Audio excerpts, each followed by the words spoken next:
നമസ്കാരം.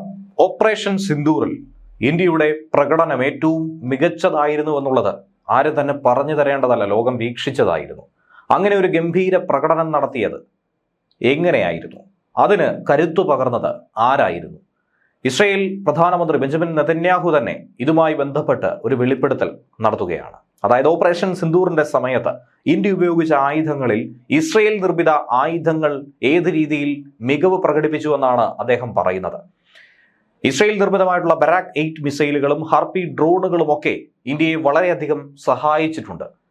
കൃത്യമായ അവസരങ്ങളിൽ അനുയോജ്യമായ വേളകളിൽ ഇന്ത്യ അവ പ്രയോഗിച്ചു.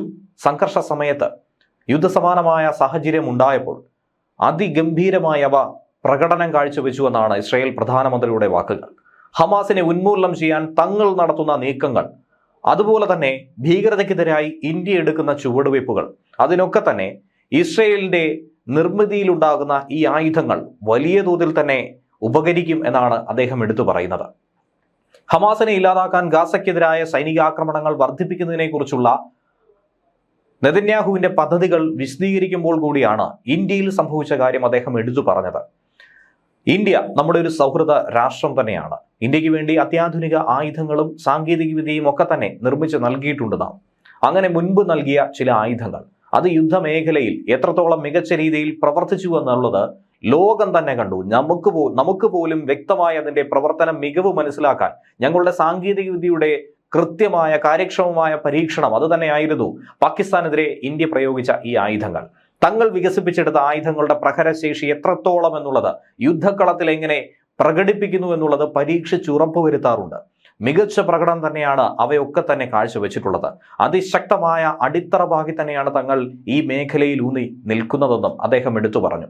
നമുക്കറിയാം, ഓപ്പറേഷൻ സിന്ധു എന്തുകൊണ്ട് സംഭവിച്ചു എന്ന് ചോദിച്ചാൽ ഏപ്രിൽ 22-ാം തീയതി ജമ്മു കാശ്മീരിലെ വിനോദസഞ്ചാര കേന്ദ്രമായിട്ടുള്ള ബൈസൺ വാലിയിലെ പഹൽഗാമിൽ നടത്തിയ ഭീകരാക്രമണം, സൈനിക വേഷത്തിലെത്തിയ ഭീകരർ സാധാരണ ജനങ്ങൾക്ക് നേരെ നിറയൊഴിച്ച് കൊലപ്പെടുത്തിയ സംഭവം, ഓരോ അമ്മമാരെയും പെങ്ങന്മാരെയും വിധവകളാക്കി അവരെ വേദനിപ്പിച്ച് രാജ്യത്തെ തന്നെ 4 കീറിമുറിക്കാൻ നടത്തിയ ആ നീക്കം, അതിനുള്ള കൃത്യമായ ചുട്ട മറുപടിയായിരുന്നു ഓപ്പറേഷൻ സിന്ദൂർ. ആ തിരിച്ചടിയിൽ തദ്ദേശ നിർമ്മിത ആയുധങ്ങൾ, അതുകൂടാതെ തന്നെ റഷ്യൻ നിർമ്മിത ആയുധങ്ങളും ഇസ്രയേലി നിർമ്മിത ആയുധങ്ങളും ഒക്കെ തന്നെയാണ് ശക്തമായി തിരിച്ചടിക്കാൻ സഹായിച്ചത്. ഇന്ത്യൻ സൈന്യം ഈ പ്രയോജനപ്പെടുത്തിയ ബരാക് മിസൈലുകളും ഹാർപ്പി ഡ്രോണുകളും ഒക്കെ ഓപ്പറേഷൻ സിന്ദൂറിൽ മിന്നും പ്രകടനം തന്നെയാണ് കാഴ്ചവെച്ചത്. ഇസ്രയേലിന്റെ ആയുധങ്ങളെ കൂടാതെ തന്നെ ഇന്ത്യയുടെ വ്യോമ പ്രതിരോധ സംവിധാനത്തെ കാത്തു സൂക്ഷിച്ചത് റഷ്യൻ നിർമ്മിത S-400 എന്ന വ്യോമ പ്രതിരോധ സംവിധാനങ്ങളാണ്. ഈ ഇന്റർസെപ്റ്ററുകളാണ് സൈന്യത്തെ ഒരു കവചം, ഒരു സുരക്ഷാ കവചം ഒരുക്കിയത്. റഡാർ സംവിധാനങ്ങളെയൊക്കെ തന്നെ തച്ചു തകർക്കാൻ ഹാർപ്പി ഡ്രോണുകൾക്ക് കഴിയും. അത് തന്നെയായിരുന്നു യുദ്ധവേളയിൽ സംഘർഷ സാഹചര്യത്തിൽ നടത്തിയത്.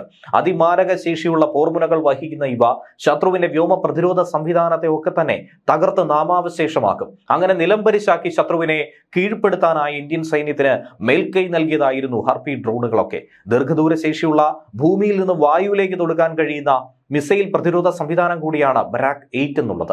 ശത്രുവിന്റെ വിമാനങ്ങളെ ഉൾപ്പെടെ ഒട്ടനവധി എതിർ ശത്രു പാളയങ്ങളെ ഒക്കെ തന്നെ വീഴ്ത്താൻ ഇവയ്ക്ക് അതിയായ കരുത്തുണ്ട്. 360 ഡിഗ്രി കവറേജും ഒരേ സമയം ഒന്നിലധികം ലക്ഷ്യങ്ങളെ തകർക്കാനും ഇവയ്ക്ക് സാധിക്കും. പ്രഹരശേഷിയുണ്ട് എന്നുള്ളതാണ് ഇതിന്റെ പ്രത്യേകത.